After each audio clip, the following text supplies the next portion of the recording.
Jelang laga semifinal kontra Uzbekistan, pelatih timnas U23 Sintayong menegaskan Garuda Muda akan berusaha keras untuk lolos ke Olimpiade dengan memenangkan laga malam ini. Sintayong mengakui Uzbekistan jadi lawan tangguh dan Indonesia yang belum pernah lolos ke Olimpiade jadi pekerjaan rumah besar. Namun STY menyebut dirinya dan para pemain tak akan fokus pada beban dan tekanan target, namun berjanji berusaha semaksimal mungkin meraih capaian terbaik untuk memenangkan semifinal dan meraih tiket ke Olimpiade Paris. 사실 저는 인도네시아가 한 번도 올림픽에 못 나간 줄 알았어요. 근데 68년도에 멜번에서 나갔다는 얘기를 듣고 이번에 거의 스토리를 알았기 때문에 이제 한번 우리도 도전할 때가 되었다. 저는 어떻게 하든 우리 인도네시아 축구 대표팀이 이번 파리 올림픽 나갈 수 있게끔 잘 할 것이고 저는 뭐 크게 그런 것을 부담보다는 우리 선수들과 같이 즐기면서 파리 올림픽에 입성할 수 있게끔 준비하도록 하겠습니다. Seperti apa peluang Garuda Muda melawan tim Uzbekistan malam ini di Stadion Abdullah bin Khalifa, dan kita akan kupas bersama dengan pengamat sepak bola Anton Sanjoyo dan juga kita undang pendukung sepak bola selebritas Bung Rico Ceper. Selamat petang Bung Joy, Bung Rico Cepero, selamat petang. Ya, selamat petang, selamat sore. Nah ini Bung Joy, ini laga yang dinanti, semifinal laga yang dinanti, bukan lawan kaleng-kaleng, tangguh, tak pernah kalah. Clean sheet, Bung Joy. Bagaimana Anda melihat peluang timnas U23?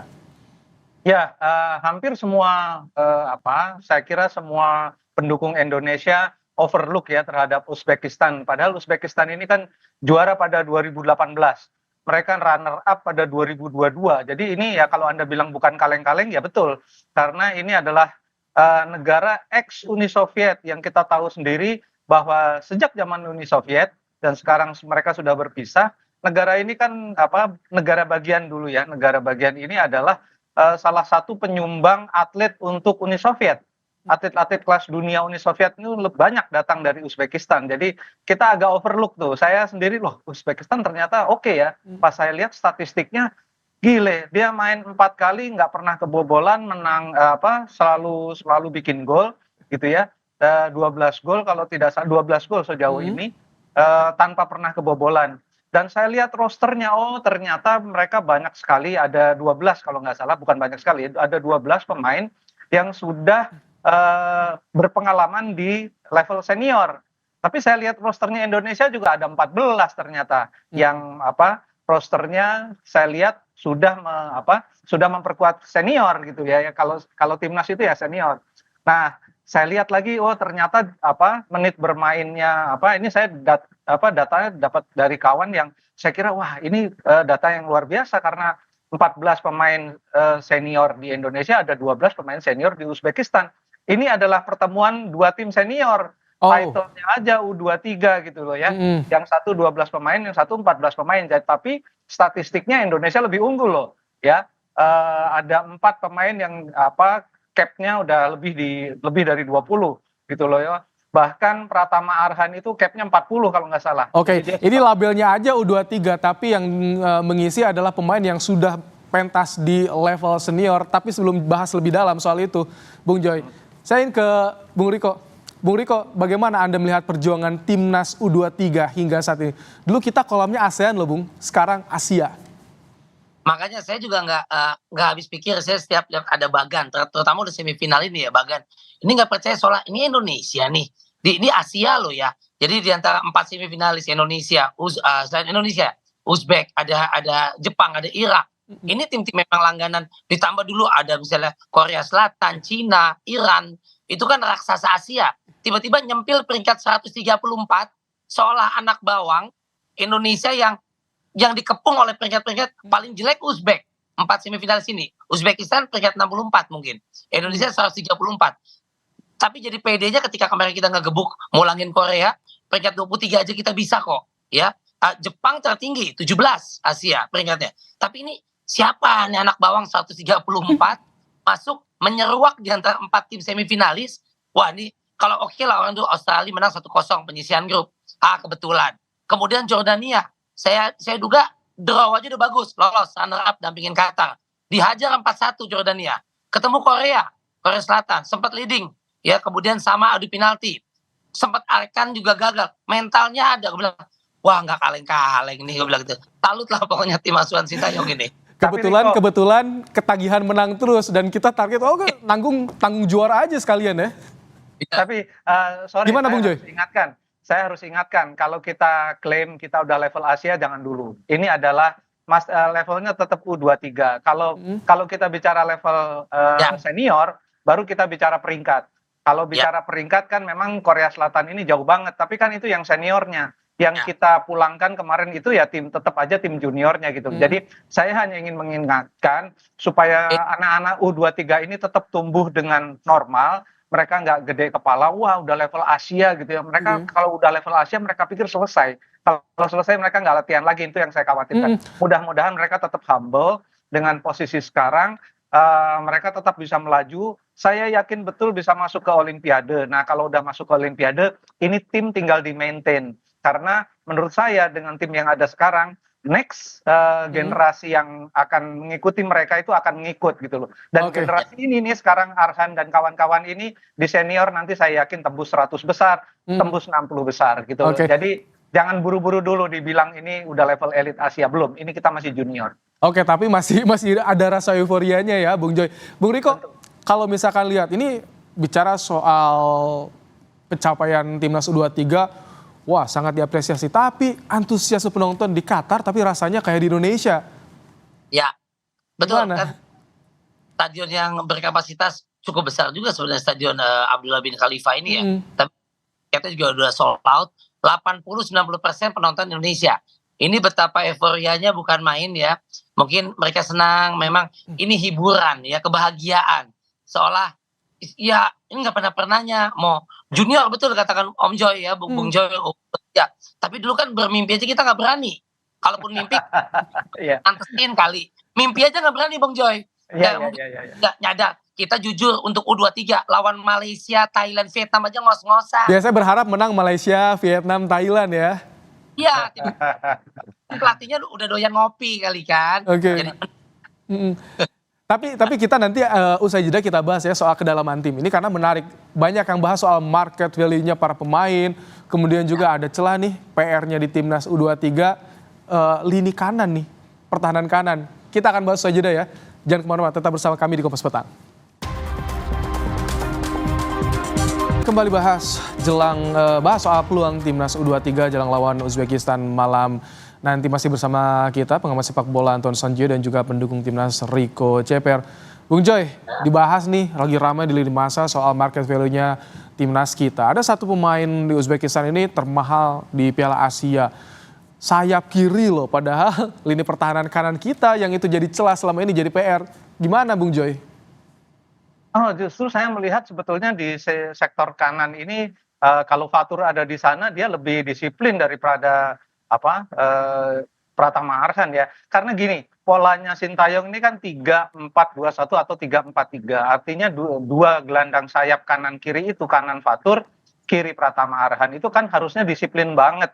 Yang nggak disiplin tuh menurut saya justru Pratama. Tapi kan Pratama ini kan memang determinasinya nyerang gitu loh. Nah kalau determinasi nyerang ketika Indonesia dapat bola itu peluangnya cukup banyak diambil dari sektor kiri. Tapi Fatur nggak terlalu banyak ninggalin perimeternya gitu loh, siapapun di situ gitu loh. Nah jadi rasanya sih kalau mau dibilang sektor kanan, kalau kebobolan lawan Korea di last minute ya waktu itu kan itu sebetulnya memang di perimeternya Fatur, tapi menurut saya itu bukan kesalahan lah, karena dua pemain dari Korea itu bisa intercept bola di tengah.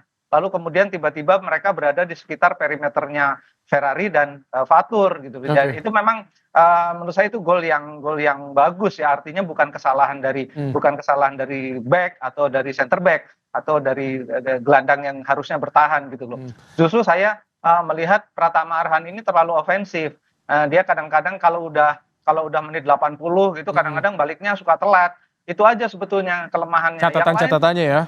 Oke. Yang lain menurut saya Indonesia hanya butuh perhatian khusus pada bola-bola mati. Itu Oke. yang selalu jadi masalah. Baik, tahan dulu Bung Riko sebelum Anda kembali bersuara karena ada banyak juga harapan dari pendukung timnas. Kita akan simak terlebih dahulu bagaimana harapan pendukung timnas jelang laga lawan Uzbekistan malam nanti. Kita simak bersama. Optimis ya, karena melihat permainan sebelumnya Indonesia waktu lawan Korsel kan tampil luar biasa juga tuh Indonesia.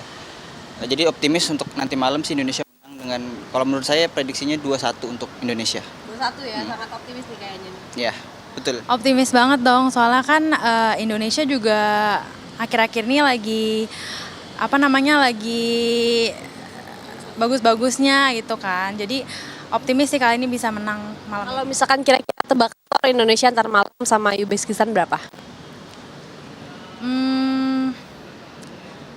Mungkin 6-2 kali ya. Optimis banget ya. Iya harus dong. Indonesia pasti menang malam ini. Kalau dari segi permainan saya masih optimis Sintayong akan menerapkan pola yang serupa atau sedikit dimodifikasi tapi nggak akan menghilangkan daya gedor timnas U23 nanti malam. Dan pasti Rafael Struijk dan kawan-kawan akan tampil menyerang ke gawang Uzbekistan. Dan untuk skor saya optimis pertandingan ini akan dimenangi oleh timnas Garuda dengan skor 2-0. Garuda Muda menyala optimistis, itu kata yang keluar dari para pendukung suara mereka. Anda melihat ini gimana sampai di daerah nobar digerakkan semua nonton bareng. Ini rasa-rasanya belum pernah seperti ini sebelumnya, Bu Riko ya? Untuk pendukung timnas. Ini optimisme, euforia masyarakat, tapi hati-hati belum selesai satu langkah lagi kan gitu, atau 2 langkah kita nggak tahu. Tapi ini memang serentak di Indonesia, bahkan di Qatar pun kan tiket sold out, pendukung kita sama-sama.